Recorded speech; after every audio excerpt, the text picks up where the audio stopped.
तो हम स्टार्ट करते हैं आज के सत्र को। तो पिछले सत्र में हमने आपको डिस्कस किया था कि कैसे जीवन की असली समस्या क्या है, मूलभूत समस्या क्या है जीवन की। आप में से किसी को याद है क्या हमने चर्चा किया था, क्या समस्या है इस भौतिक जगत में? हमारे जीव की असली समस्या किसको बोल सकते हैं, जिसको सुधारने के लिए हम यहाँ पर आए हुए हैं? किसी को याद है आप में से? हमने एक चीज को डिस्कस किया था जिसके कारण हम इस भौतिक जगत में आए हुए हैं, वही समस्या है, इसीलिए हम यहाँ पर आए। तो हमने पिछली बार डिस्कस किया था कि मुख्य समस्या है हमारे हृदय में भोग करने की इच्छा। यही हमारी असली समस्या, एक नजरिए से। इस कारण से हम इस भौतिक जगत में बार बार आते रहते हैं, घूमते रहते हैं, अनेक शरीरों में जाते रहते हैं, है ना। कभी स्त्री, कभी पुरुष, कभी पशु, कभी पक्षी, कभी पेड़। हमारी जो एंजॉइंग प्रोपेंसिटी है उसी को फुलफिल करने के लिए, और जो कि कभी फुलफिल नहीं हो सकती। तो इसलिए व्यक्ति हम बार बार इस जगत में आकर के जन्म लेते रहते हैं, अनेक अनेक योनियों में। तो हमने डिस्कशन किया था पिछली बार कि अगर हम अपनी इस प्रोपेंसिटी को, जो संसार में हम चीजों को देखते हैं और भोग करने के बारे में सोचते हैं, अगर हम अपनी इस प्रोपेंसिटी को हम बस बदलाव करने का प्रयास करें, उसको हम सेवा की तरीके से ट्रीट करें, तो देखिए जो जीव है इस जगत में क्यों भोग करना चाहता है? वो सोचता है कि जो प्रकृति है इसको मैं भोग करूंगा, ऐसे वो सोचता है। लेकिन वो ये भूल जाता है कि प्रकृति के भी ऊपर भगवान है, और भगवान जो है वो वास्तव में भोगता है, हम भोगता नहीं। हम थोड़ी लिमिट तक प्रकृति को नियंत्रित कर सकते हैं,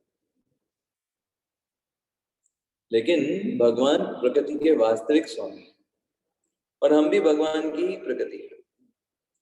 हम ये भूल जाते हैं, और जब हम ये भूल जाते हैं, और जैसे कि आजकल का समाज है, नास्तिक समाज है, तो वो तो भगवान को मानते ही नहीं। जब भगवान को मानते नहीं और इस बात को भूल जाते हैं, तो फिर क्या सोचते हैं कि संसार में जो भी चीजें हैं वो मेरे लिए, मैं एंजॉय करूंगा उनसे।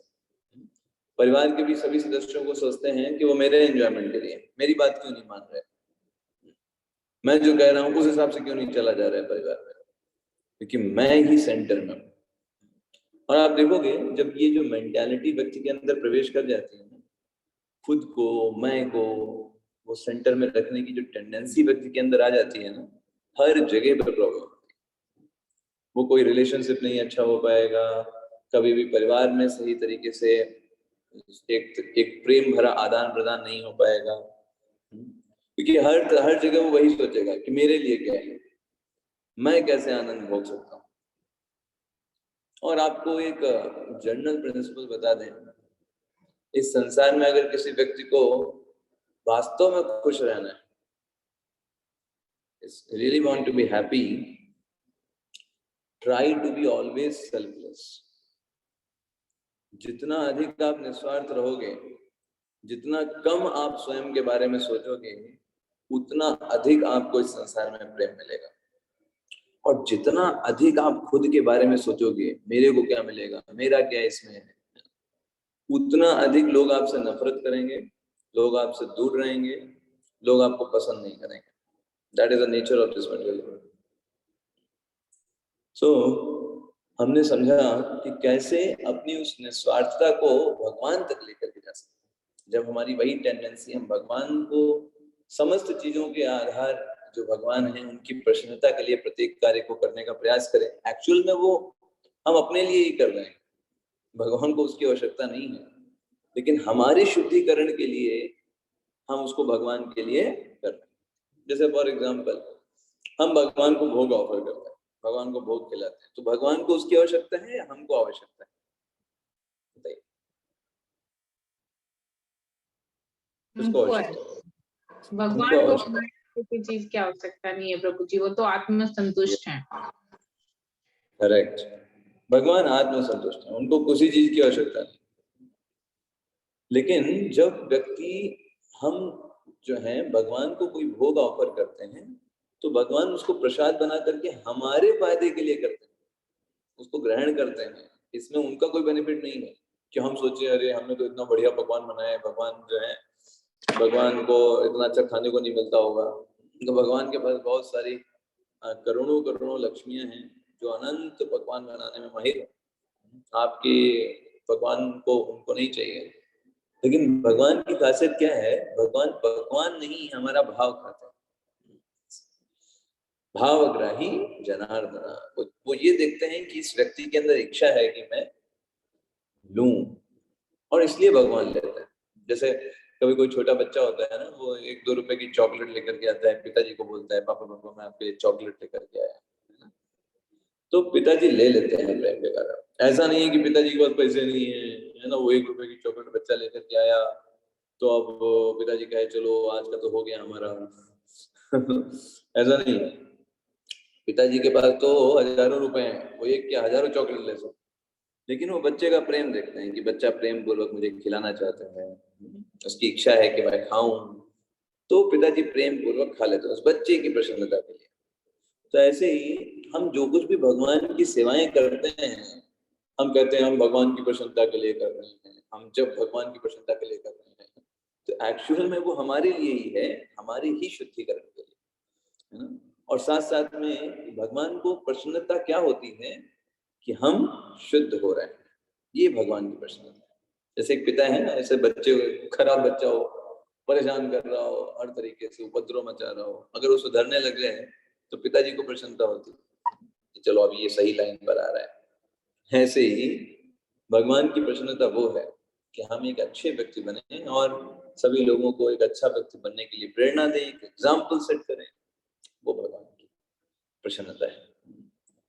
तो इसलिए फिर आज हम कुछ और एक दूसरे पक्ष पर वार्तालाप करेंगे भगवत गीता के, कि भगवत गीता में क्या बताया गया है जीवन की समस्याओं के बारे में। तो भगवत गीता में बताया गया है कि ऐसे तो जीवन में बहुत सारी समस्याएं होती हैं, लोग अलग अलग समस्याएं बताएंगे अपने जीवन में कि ये मेरी समस्या है, वो मेरी समस्या है, लेकिन भगवत गीता कहती है कि वास्तविक समस्या उसको कहा जाता है जो 3 चीजों पे खरी उतरे।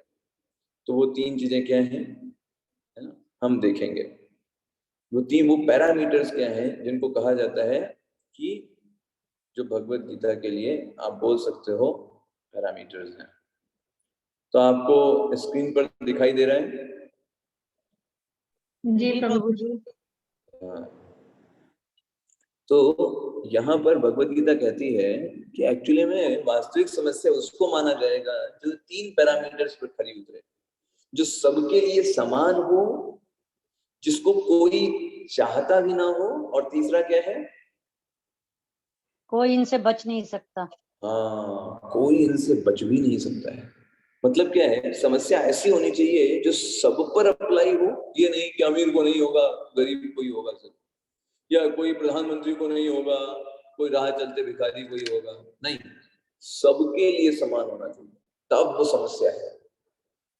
दूसरा, कोई ना चाहता हो, ऐसा ना हो कि ये जो समस्या है कोई उसको चाहता है कोई नहीं चाहता है। आपके दांत में दर्द हो रहा है तो आपके दांत में दर्द हो रहा है तो फिर आप नहीं चाहते हो कि ये दांत में दर्द हो, लेकिन डॉक्टर तो डेंटिस्ट तो यही चाहता है, तो चाहता है कि भाई आपके इतना दर्द हो कि आप दौड़ते रहें, उसका फायदा कराते रहें।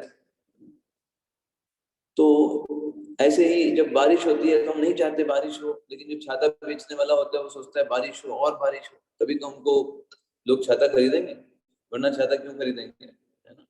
So that thing is that यहाँ पे बताया गया। सो तीसरी चीज, कोई इनसे बच भी नहीं सकता। ऐसा ना हो, वो समस्या ऐसी ना हो कि किसी के पास पैसा हो गया तो पैसा वैसा दे करके बच गया, है ना? ऐसा कभी आप देखेंगे लोग लंबे लंबे लाइन में लगे रहते हैं, कोई प्रभावशाली व्यक्ति आता है वो पैसे वैसे दे करके लाइन में आगे खड़ा हो जाता है, तो क्या इतनी बड़ी समस्या थी लेकिन उसने अपने पैसे या अपने पावर के दम पर आगे खड़ा हो गया। ऐसा नहीं है, समस्या ऐसी होनी चाहिए कोई कुछ भी कर ले बच नहीं सकता। तो आप मुझे बताइए ऐसी कौन कौन सी समस्याएं हो सकती हैं जो इन 3 पैरामीटर पर खरी उतरे, बताइए।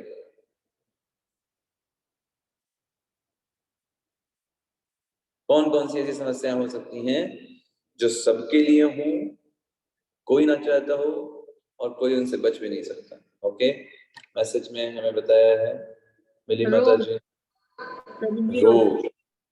ओके, रोग, ठीक है, गुड प्रभु वन। जी बुढ़ापा, प्रभु जी बुढ़ापा, बुढ़ापा, हाँ बुढ़ापा भी है, बहुत सही एग्जाम्पल है। बीमारियां प्रभु जी, बीमारियां। बीमारियां, बिल्कुल सही, बीमारियां, बुढ़ापा, और मिली माता जी ने बोला मृत्यु, मृत्यु भी करेक्ट है, डेथ करेक्ट। और कुछ? गलत कार्य करने से भी कोई बच नहीं सकता प्रभु जी, जैसे चोरी करके जेल जाना, गलत, जाना ही पड़ेगा, उस सजा का होता है हकदार। लेकिन जो चोरी नहीं करेगा वो तो बच ही जाएगा, बच सकता है। हाँ तो वो बच सकता है। और सबके लिए समान भी नहीं है कि सबको जेल जाना ही पड़ेगा, कोई ऐसा काम ही ना करे तो उसको तो जेल नहीं जाना पड़ेगा, बच जाएगा। आदि दैविक क्लेश प्रभु जी, आदि भौतिक क्लेश, आध्यात्मिक आदि दैविक क्लेश, आदि भौतिक क्लेश, ये सब भी रोग में आ जाएंगे, रोग बीमारियों में आ जाएंगे, और आपदाओं में आ जाएंगे। बिल्कुल सही, बिल्कुल सही। और सोचिए, एक बाकी रह गया है मुख्य रूप से, आध्यात्मिक क्लेश प्रभु जी। हाँ वो भी क्लेश में आ जाएगा। मृत्यु हो गई, बुढ़ापा हो गया, और रोग हो गए। एक बाकी है जो मुख्य चार दुख हैं। जन्म, जन्म, जन्म, जन्म, करेक्ट, जन्म। बर्थ। बर्थ को जनरली लोग मानते नहीं है कि ये कोई ऐसा कष्टदायक नहीं है, ऐसा लगता है कि अरे जन्म में क्या है, जन्म में तो कोई ऐसा कष्टदायक नहीं है, ऐसा लोग सोचते हैं। लेकिन एक्चुअल में बर्थ जो होती है वो बहुत पेनफुल होती है, बहुत पेनफुल होती है। 9 महीने तक एक जीवात्मा को है ना एक बंद जगह पर रहना होता है, वो भी उल्टा, और वो भी सब मल मूत्र के बीच में। उसमें अनेक कीड़े होते हैं जो उसकी नरम खाल को जो है खाते हैं, और वो एक जैसे धनुष जो होता है ना एकदम झुका होता है, ऐसे उसकी कमर जो है मुड़ी हुई पड़ी होती है 9 महीने तक। 7 महीने तक उसमें चेतनता नहीं आती, 7वें महीने में चेतनता आ जाती है। तब व्यक्ति, जब वो जो बच्चा होता है गर्भ में, वो जाड़ा गर्मी है ना, सुख दुख ये सब फील कर सकता है 7th मंथ में। तब उसे बहुत पीड़ा होती है वहां पर, और भगवान से प्रार्थना करता है कि भगवान अब मैं जाऊंगा तो मैं सिर्फ आपका भजन करूंगा, अब मैं इस सब में नहीं फंसूंगा, मुझे बार बार इस जगत में जन्म नहीं लेना है इतने पीड़ादायक स्थिति में। वो प्रार्थना करता है। तो एक बार आपको पता है सिद्धार्थ जो कि गौतम बुद्ध बाद में बने, वो एक बार महल से बाहर निकले, उनको महल से बाहर जाना अलाउ नहीं था, क्योंकि एक ज्योतिषी ने बताया था कि ये व्यक्ति जो है या तो बहुत बड़ा राजा बनेगा या तो बहुत बड़ा सन्यासी बनेगा। तो उनके पिताजी को डर था कि कहीं ये बहुत बड़ा सन्यासी ना बन जाए, इसलिए उन्होंने क्या किया, उनको हमेशा सुख सुविधाओं से लैस जगह पे ही रखा। कभी कोई दुख कोई देखा ही नहीं उन्होंने कि कोई व्यक्ति रोगी है, किसी को कुछ बुढ़ापा है, बूढ़े लोगों को उनके सामने जाने नहीं देते थे। हमेशा युवक और युवतियां ही उनके समक्ष रहते थे, जो कि एकदम युवावस्था में रहते थे। तो सिद्धार्थ एक बार चुप करके निकले अपने सारथी के साथ बाहर शहर की यात्रा पर, और तब उन्होंने अचानक से एक युवती को देखा जो गर्भवती थी। तो उन्होंने सारथी से पूछा कि अरे ये युवती जो है, ये इसका जो पेट है वो इतना अधिक मात्रा में क्यों निकला हुआ है? तब सारथी ने बताया कि एक्चुअली में इसके गर्भ में शिशु है, और ये शिशु तो उन्होंने पूछा कि इसके गर्भ में शिशु है, जीव इसके अंदर है, इसके पेट के अंदर? उन्होंने कहा हाँ, यही प्रकृति का नियम है। 9 महीने तक एक जीव को ऐसे ही गर्भ में रहना होता है। तो गौतम बुद्ध ने कहा ये तो बहुत ही समस्या की बात है, बहुत ही कठिन कार्य है, बहुत ही कठिनाई की बात है। आप सोचिए, आपको एक कमरे में अगर हम एक दिन बंद कर दें, कैसा लगेगा आपको? मजा आएगा? बताइए। नहीं प्रभु जी, नहीं प्रभु जी, दुखी हो जाएंगे प्रभु जी। ऊब जाएंगे एक कमरे में बंद रहकर। और यहाँ कमरा नहीं है, बड़ी कंजेस्टेड जगह होती है, वो भी उल्टा लटके होते हैं, हिल भी नहीं सकते वहां पर प्रॉपर्ली। ऐसी जगह पर हमको 9 महीने रहना होता है, और हम सब उससे गुजर के आए हैं। ऐसा कोई नहीं है कि कोई व्यक्ति आसमान से टपका है, हम सब उस अवस्था से गुजर के आए हैं यहाँ। तो ये बहुत कष्टदायी स्थिति होती है, जन्म बहुत ही पेनफुल प्रोसेस होता है। फिर आगे चले गौतम बुद्ध को आगे एक जो व्यक्ति है वो मिला, खांसते हुए, बहुत खांस रहा था वो व्यक्ति।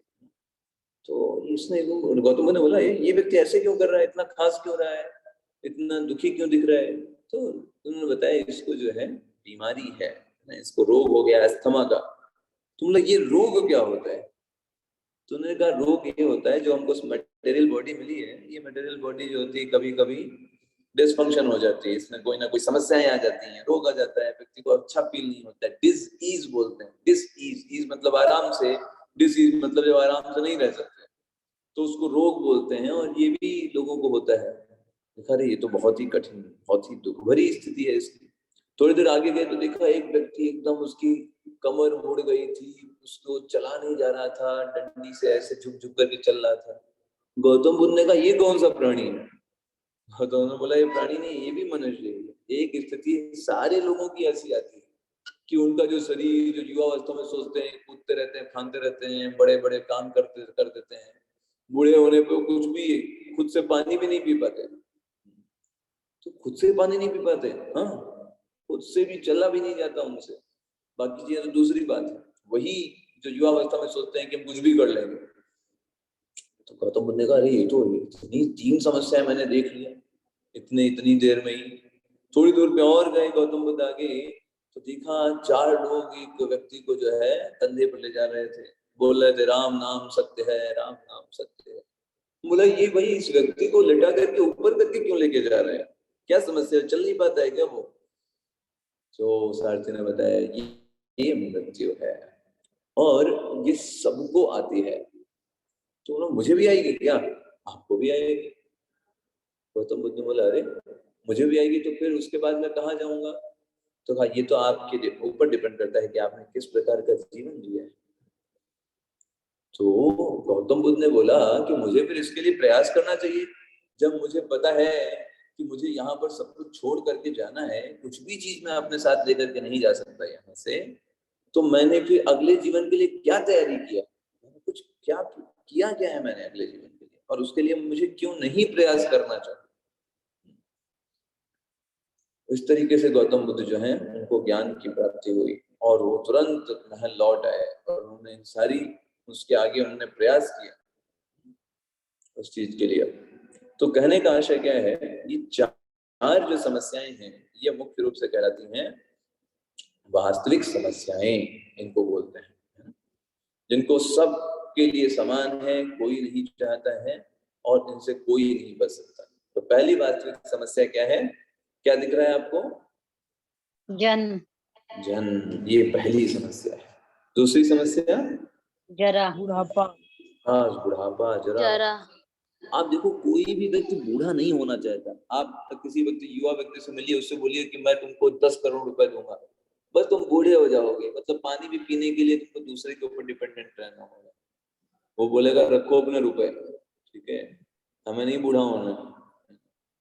कोई भी व्यक्ति बूढ़ा नहीं होना चाहता, लेकिन सबको होना पड़ता है। ऐसे ही व्याधि, कोई नहीं चाहता है कि अरे हमने भाई, है ना, बहुत दिन हो गए, अरे यार अस्पताल नहीं गए, काश हमको कोई रोग हो जाए एटलीस्ट, है ना, कुछ तो डेंगू ही हो जाए कम से कम, थोड़ा 15 दिन जाके अस्पताल में आराम करें, मजा आएगा। ऐसा कौन सोचता है?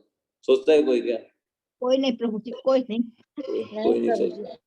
कोई नहीं। हाँ, लेकिन रोग आ ही जाते हैं, कोई ना कोई रोग, बुखार आ जाता है। एक बार एक सभा में राधे श्याम लोगों ने पूछा, क्या बताइए आप में से कोई ऐसा व्यक्ति है जिसको छोटे पर से कोई रोग ना हुआ हो, इवन एक सर का दर्द भी ना हुआ हो? किसी ने भी हाथ नहीं उठाया, क्योंकि रोग तो सबको होते हैं।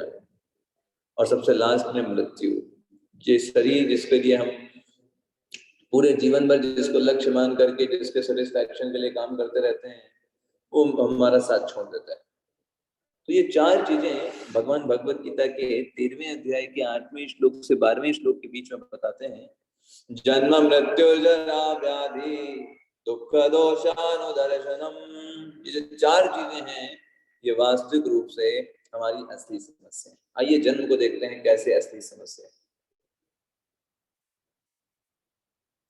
देखिए 9 महीने तक मानव जो है वो गर्भ के अंधेरे में जकड़ा रहता है, माँ के पेट की आग से झुलसता रहता है, उसको कीड़े जो हैं वो खाते रहते हैं थोड़े थोड़े, है ना, और वो बहुत ही मतलब सक्रिय स्थान में रहता है।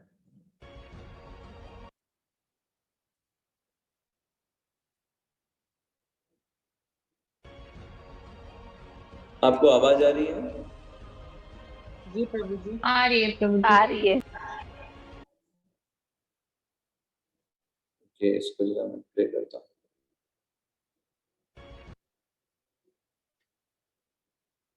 तो किस तरीके से व्यक्ति का भ्रूण का विकास होता है, ये इस वीडियो में दिखाया गया है। जैसे देखिए जो भ्रूण होता है वो पेट में रहता है,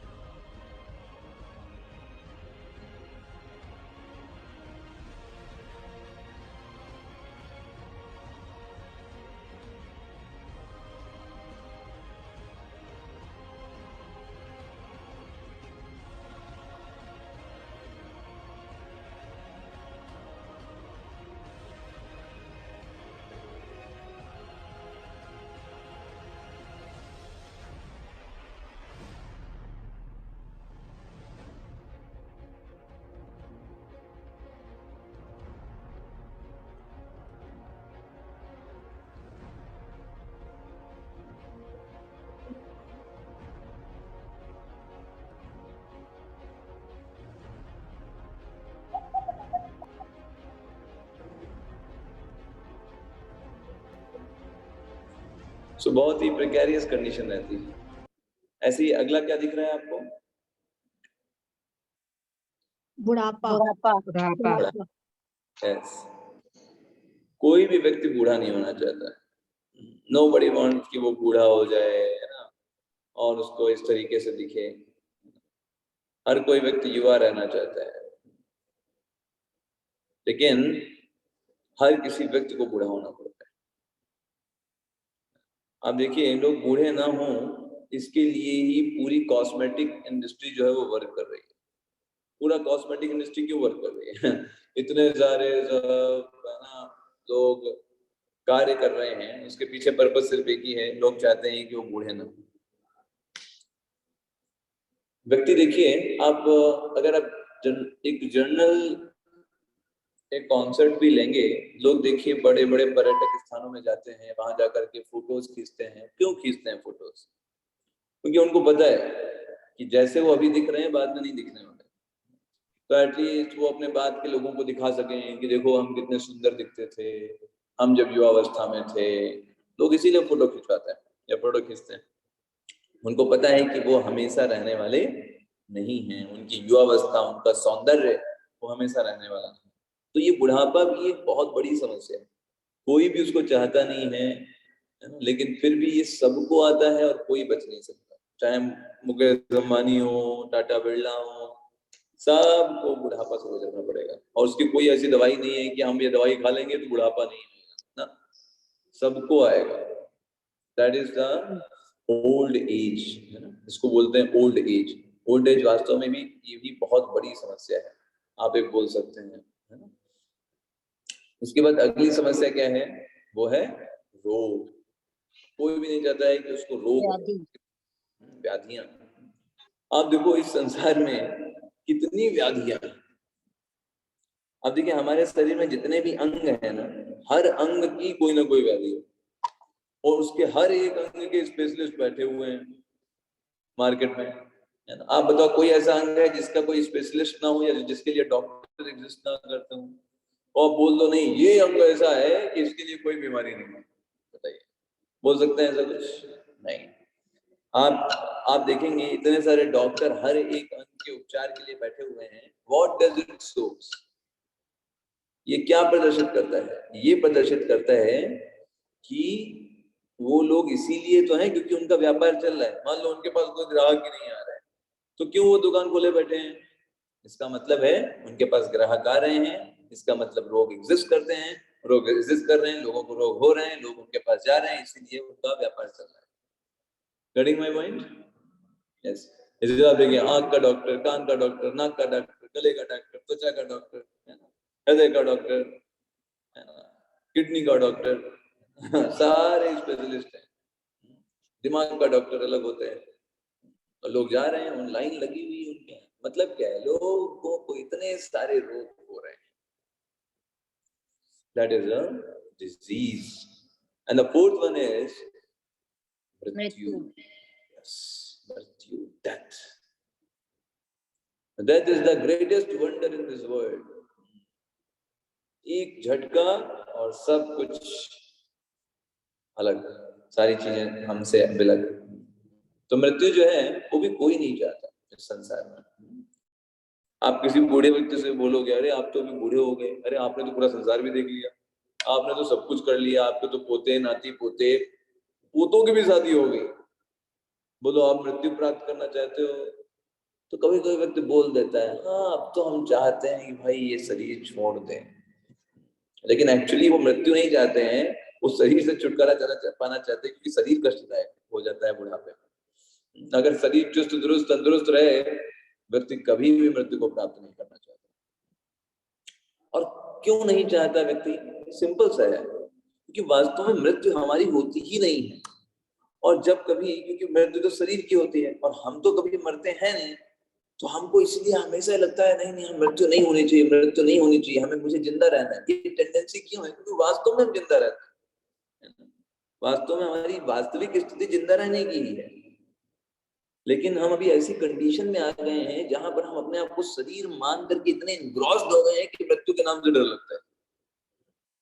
अगर आपको कोई बोल दे, मान लीजिए डॉक्टर आपको बोल दे कि 2 दिन में आपकी मृत्यु होनी है, आप 2 दिन आप कैसे सदमे में बैठोगे? बताइए, है कि नहीं? कोई आपको बोलेगा कोई फर्क नहीं पड़ता आपको, ऐसा कोई बोल पाएगा? क्योंकि इतना ज्यादा हम इस बॉडी में रहते रहते आदत पड़ गई है हमको इस बॉडी की, कि हम सोचते हैं कि मैं ये शरीर ही हूँ, और अगर ये शरीर छूट जाएगा मतलब मैं खत्म। ऐसा हम सोचने के कारण हम प्रॉब्लम में आते हैं।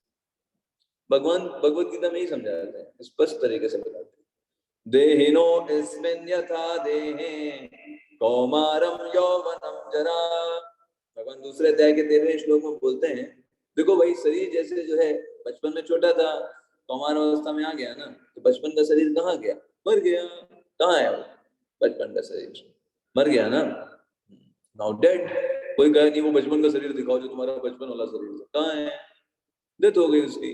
अभी कौमार अवस्था का है, फिर कौमार अवस्था के बाद यौवन अवस्था में जाएगा, यौवन अवस्था के बाद फिर प्रौढ़ावस्था में जाएगा, प्रौढ़ावस्था के बाद फिर बूढ़ा हो जाएगा, बूढ़ा होने के बाद मृत्यु हो जाएगी। नई बात क्या है उसमें? What is new thing? क्योंकि ये तो बाहर का कपड़ा है, लेकिन वही बात है ना, आप सोचिए आपने एक कपड़ा पहना, उस कपड़े को ही आप अपने आप मानने लगते कि ये मैं कपड़ा हूँ।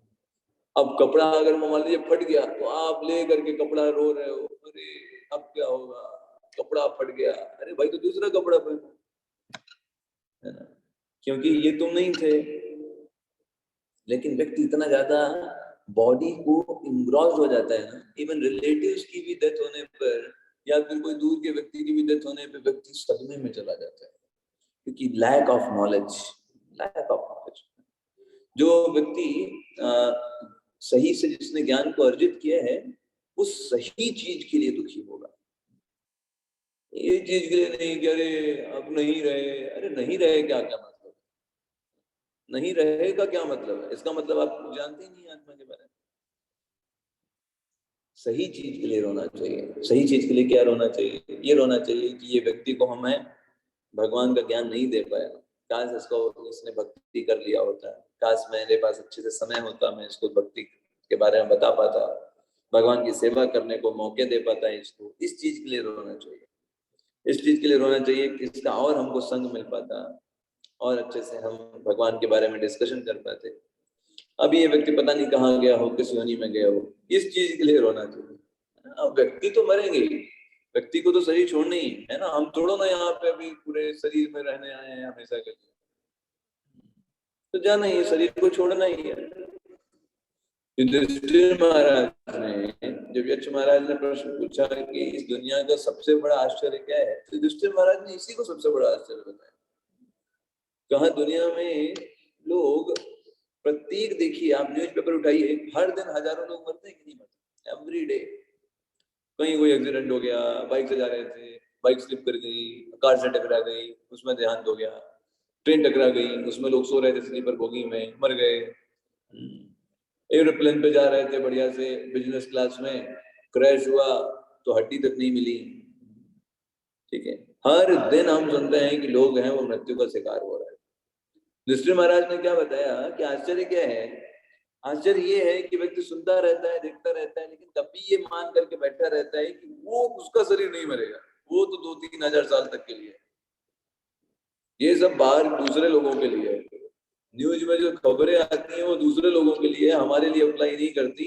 हम अपने आप से यहाँ एंजॉय करो, मस्ती से रहो और हमें कुछ करने की जरूरत नहीं।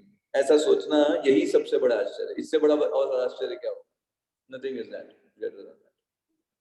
व्यक्ति पूरी तरीके से भूला रहता है और कभी भी वास्तविक स्वार्थ के लिए कार्य नहीं करता। जैसे हम एक एग्जांपल दे रहे थे कि आपको जब कोई होटल में, आप किसी शहर में किसी काम के उद्देश्य से जाते हो, मान लो आपके ऑफिस का काम है, तो आपको एक होटल वहां मिला, आप वहां होटल में रहने गए और आपको ऑफिस का काम करना है, तो इतना ज्यादा होटल की साफ सफाई मत करिए कि जो काम करने हैं तो वही भूल जाइए, है ना? कि होटल को इतना ज्यादा साफ सुथरा रखें, होटल में रहने में कोई दिक्कत ना आए, होटल को बहुत व्यवस्थित रखें। तो वो जो ऑफिस वाला जो आपको काम करने भेजा है, तो बोलेगा तुमको होटल की साफ सफाई के लिए भेजा था कि काम करने को भेजा था? दूसरा व्यक्ति क्या करे, वो व्यक्ति होटल में सब तोड़ फोड़ मचा दे, कहते हमारा होटल में रहने के लिए थोड़ा ना है, हम तो काम करने के लिए हैं, हम काम अपना करेंगे, होटल में सब तोड़ फोड़ कर देंगे। ठीक है, तो उसको भी पकड़ा जाएगा, उससे बोला जाएगा भाई होटल क्या तुम्हारा है क्या? तुम्हारे पिताजी का है क्या होटल? तो तुम अपने मन से कुछ भी करोगे? तो सही दृष्टिकोण क्या होता है कि जब तक हम होटल में रह रहे हैं, होटल की जो रिस्पॉन्सिबिलिटीज हैं, हमारे टेक केयर में जो चीजें दी गई हैं, उनको हम अच्छे से टेक केयर करें, पूरी रिस्पॉन्सिबिलिटी निभाएं, और साथ साथ में ये याद रखें कि होटल को निर्धारित देखना, टेक केयर करना, ये हमारी जिम्मेदारी नहीं है। मुख्य रूप से मुख्य काम है जो हमें काम दिया गया है उसको करना। ऐसे ही जब इस भौतिक जगत में आते हैं तो देखिए, शरीर के लिए तो आपको काम करना ही पड़ेगा। मैं आपसे कह दूं कि नहीं अब आपको कल से खाना नहीं खाना, तो बोलोगे ये कैसे होगा? खाना तो खाना ही पड़ेगा, पानी तो पीना ही पड़ेगा, परिवार में तो रहना ही पड़ेगा, आपको बच्चों का तो ध्यान रखना ही पड़ेगा, रिलेशंस को तो अच्छे से मेंटेन करना ही पड़ेगा।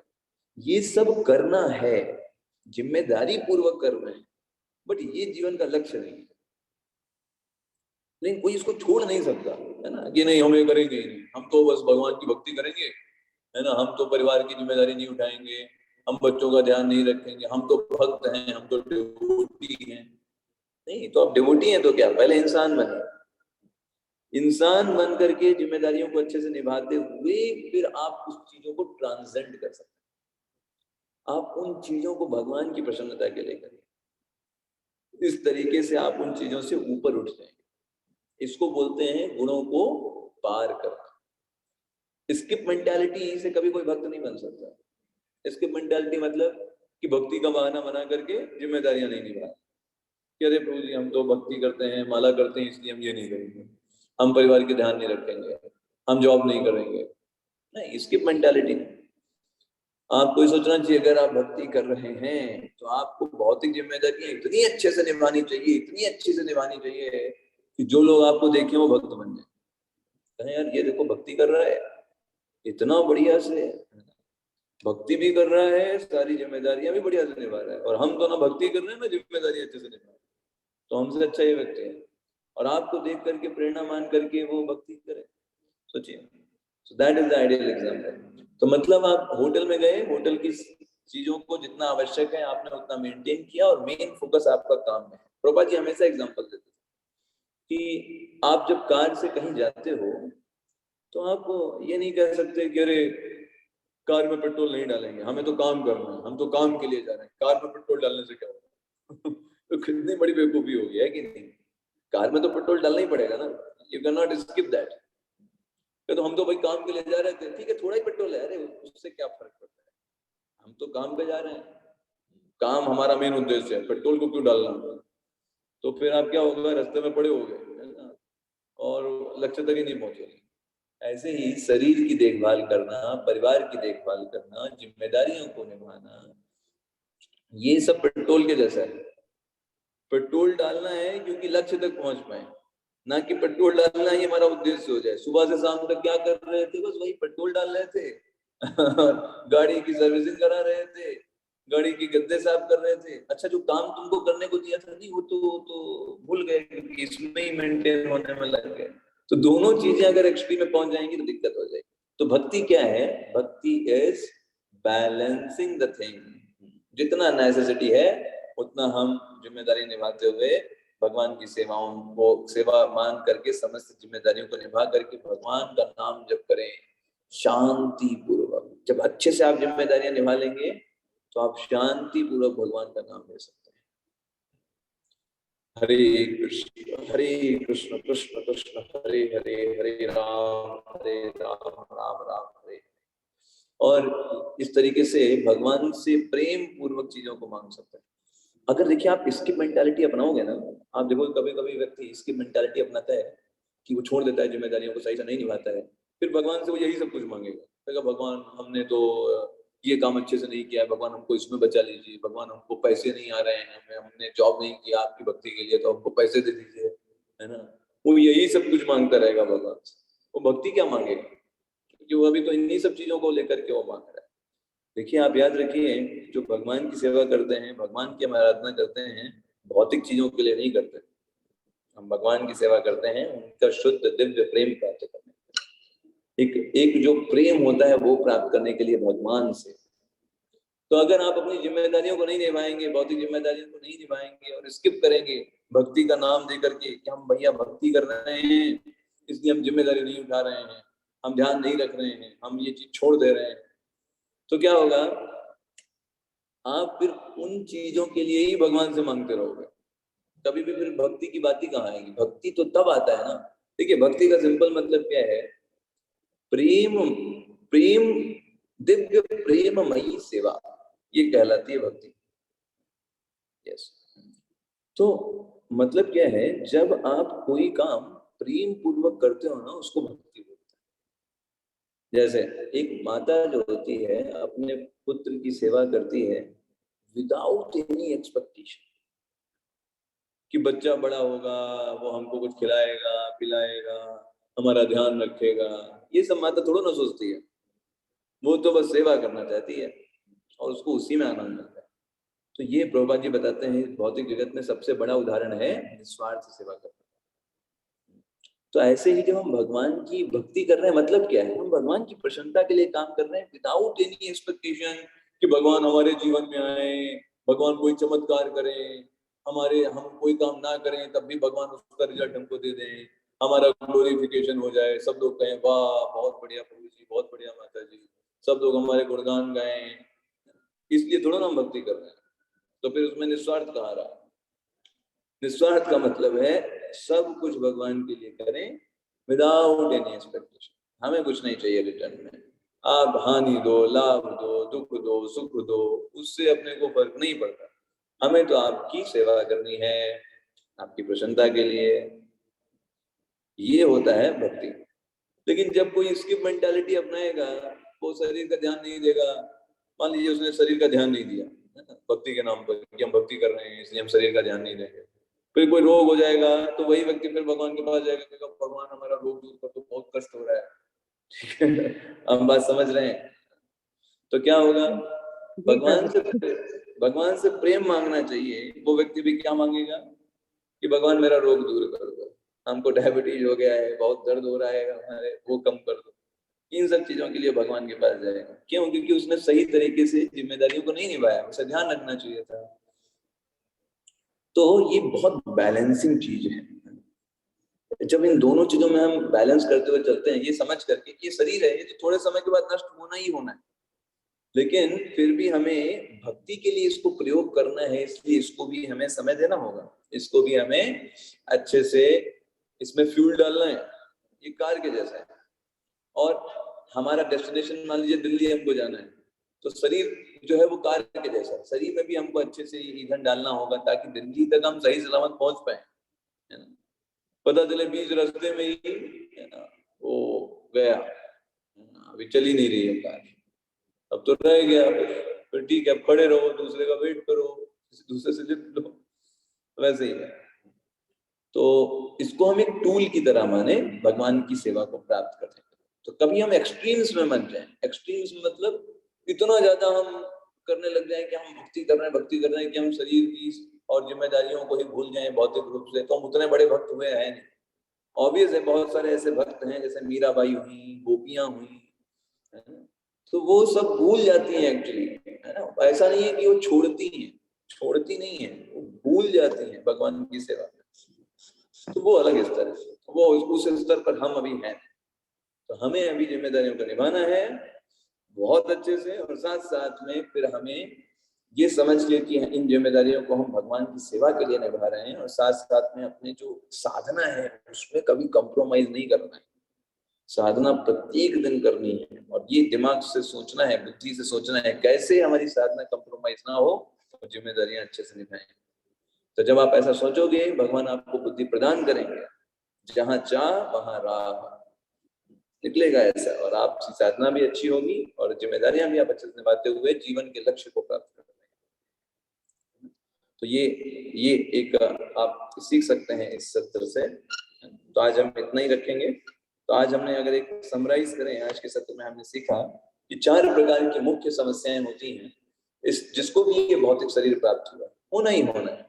जन्म होगा ही होगा, मृत्यु होगी होगी, बीमारियां आएंगी, बुढ़ापा आना ही आना, नो डाउट विद दैट। और ये जो 4 चीजों में वास्तविक दुख दिखता है, भगवान कहते हैं वही व्यक्ति ज्ञानी है। 13वें अध्याय के 8वें से 12वें श्लोक के बीच। और तो इसको हमें शरीर को ये समझना है कि ये इसका धर्म है, इसको तो ये इन सारी स्टेजेस से जाना ही है। बट हमें क्या करना है, कंटिन्यूअसली भगवान के प्रति प्रेम इतना प्रगाढ़ कर लेना है, इतना प्रगाढ़ प्रेम कर लेना है। जीवन में कोई भी परिस्थिति आए, हर परिस्थिति में हम चाहे कितना भी कष्ट भरी स्थिति हो, चाहे जितना भी शरीर में कष्ट हो, चाहे जितना भी मानसिक रूप से कष्ट हो, हम कहीं भी बैठ करके जब भगवान का नाम जप करें, हरे कृष्ण कृष्ण कृष्ण हरे हरे, हरे राम राम राम हरे हरे, तो हम समझें कि मैं ये शरीर नहीं हूँ। ये शरीर तो थोड़े समय के लिए मिला है और थोड़े समय के बाद हमसे छिन जाएगा। ऐसे सोच करके हम इस शरीर से अलग हो करके भगवान के साथ अपना तुरंत संबंध जोड़ पाए, इतना हमको अपने जीवन में प्रैक्टिस करना चाहिए। ना कि बस पशुओं की तरह बस अपने आप को शरीर मानते हुए शरीर हूँ और फिर लास्ट में अरे कुछ नहीं रहा, सब कुछ खत्म हो गया, ऐसे करके शरीर छोड़ो। Not like that. ठीक है, तो किसी का कोई प्रश्न है आज के सत्र से? Any question? हरे कृष्णा प्रभु जी। हरे कृष्णा संतोष। हरे कृष्णा प्रभु जी। हरे कृष्ण। हरे कृष्ण प्रभु जी। हरे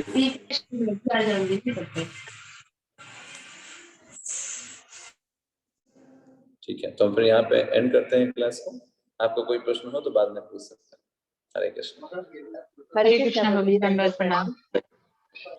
हरे कृष्णा प्रभु जी, दंडवत प्रणाम।